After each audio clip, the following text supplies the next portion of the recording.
My name is Talha Ahmed, and my topic is the role of facial expressions in conveying emotions and attitudes. The first point in this topic is it's a universal language. Emotions are understood by many people across various cultures and languages with different backgrounds. Everybody is used to seeing emotions and understanding them.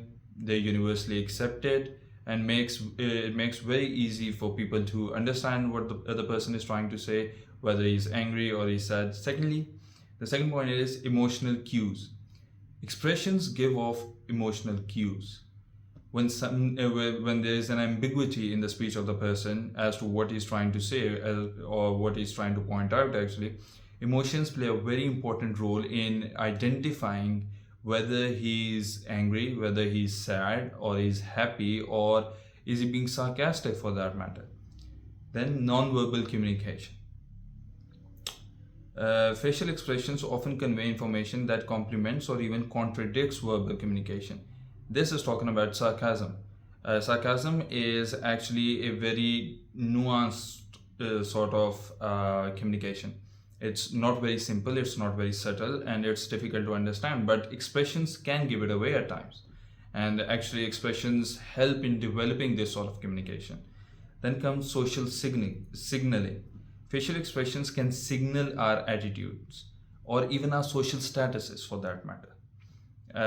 People who are very confident, people who are very well off, they tend to develop a certain type of social stature in the society that is then complemented by the expressions and the way they keep up their speech or the way they carry themselves. Then comes empathy and understanding. Most of the times when we're communicating over text, the main problem with that arises because there are no emotions. The person on the other side of the screen never gets to see the emotions behind the words that are being said. So it gives a lot of space for misunderstanding. People have fights just because they couldn't communicate properly over the text.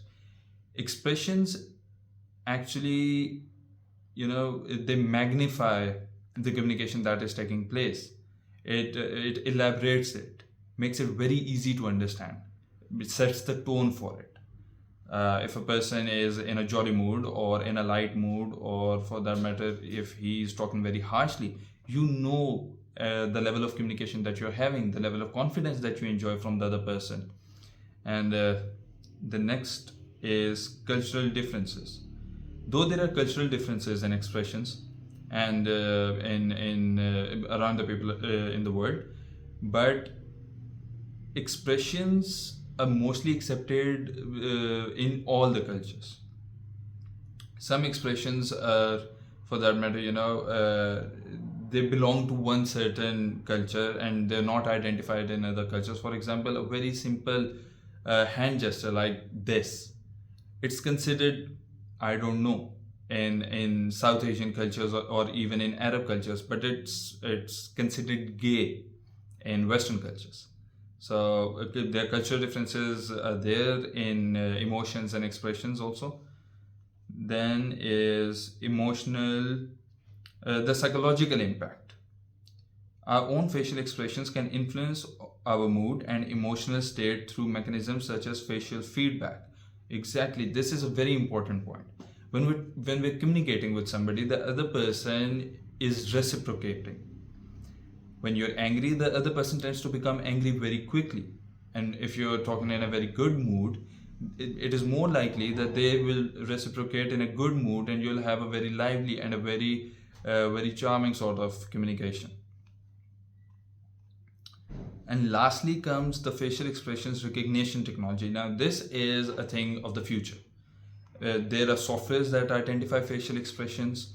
When we go out for interviews, when we go out for having general talks with people, or over the internet or on television, politicians do it, businessmen do it, everybody does.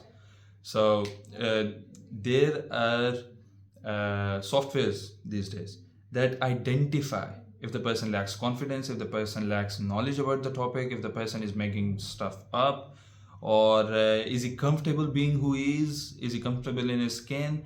So these sort of things, they then produce an evaluation report on the person, on his expressions, on his personality, which is then identified and studied by the people, by the interviewee, or the interviewer, sorry.